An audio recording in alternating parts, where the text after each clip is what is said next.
செய்திகள் தொடர்கின்றன. லெபனானில் இருந்து இஸ்ரேல் மீது ராக்கெட் தாக்குதல் நடத்தப்பட்டுள்ளதை அடுத்து இரு நாட்டு எல்லைப் பகுதியில் பதட்டம் ஏற்பட்டுள்ளது.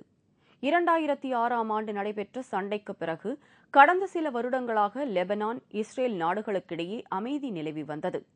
இந்நிலையில் திடீரென லெபனானில் இருந்து இஸ்ரேல் மீது பல ராக்கெட்டுகள் தாக்கியதில் வீடுகள் சேதமடைந்தன. பல இடங்களில் பல்வேறு சாதனங்கள் தீப்பற்றி எரிந்தன. இதற்கு பதிலடியாக இஸ்ரேல் நாடு லெபனான் மீது குண்டு வீசி தாக்குதல் நடத்தியுள்ளது. இந்த சம்பவத்தை தீவிரமான ஒன்றாக கருதுவதாகவும், லெபனானில் இருந்து ராக்கெட் ஏவிய பகுதியை குறிவைத்து தாக்குதல் நடத்தப்படும் என்றும் இஸ்ரேல் ராணுவ செய்தி தொடர்பாளர் தெரிவித்துள்ளார்.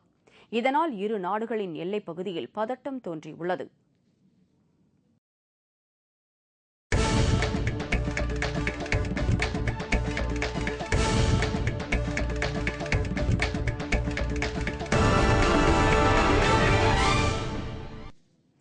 இந்தியா, வெஸ்ட் இண்டீஸ் அணிகளுக்கு இடையேயான முதலாவது ஒருநாள் கிரிக்கெட் போட்டி இன்று கட்டாக்கில் நடைபெறுகிறது. இந்தியாவில் சுற்றுப்பயணம் மேற்கொண்டுள்ள வெஸ்ட் இண்டீஸ் 3 டெஸ்ட் மற்றும் 5 ஒருநாள் போட்டிகளில் விளையாடி வருகிறது. ஏற்கனவே நடைபெற்ற 3 டெஸ்ட் போட்டிகளில் இந்திய அணி 2 போட்டிகளில் வெற்றி பெற்று தொடரை கைப்பற்றியது. கடைசி டெஸ்ட் போட்டியில் இந்திய அணி வெற்றி பெற்ற அதிக வாய்ப்பு இருந்தும் போட்டி டிராவில் முடிந்தது ரசிகர்களை பெரும் ஏமாற்றத்தில் ஆழ்த்தியது. இந்நிலையில் இரு அணிகளுக்கும் இடையேயான முதலாவது ஒருநாள் கிரிக்கெட் போட்டி இன்று கட்டாக்கில் உள்ள பாரபதி மைதானத்தில் நடைபெறுகிறது. இந்த போட்டியில் இந்திய அணி கேப்டன் தோனி மற்றும் டெண்டுல்கருக்கு ஓய்வு கொடுக்கப்பட்டுள்ளது. இதனால் கேப்டன் பொறுப்பை சேவக் வகிப்பார் என்று தெரிகிறது. பகல் இரவாக நடைபெறும் இந்த போட்டி இந்திய நேரப்படி பிற்பகல் 2:30 மணிக்கு தொடங்குகிறது.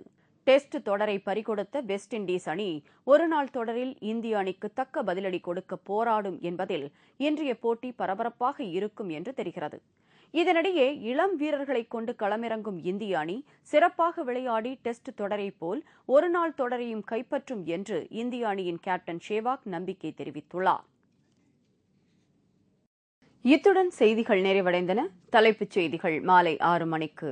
உங்கள் பிரச்சினைகளுக்கு உடனடி தீர்வு காண 30134600 என்ற கேப்டன் டிவியின் தொலைபேசி எண்ணை தொடர்பு கொள்ளுங்கள். வணக்கம்.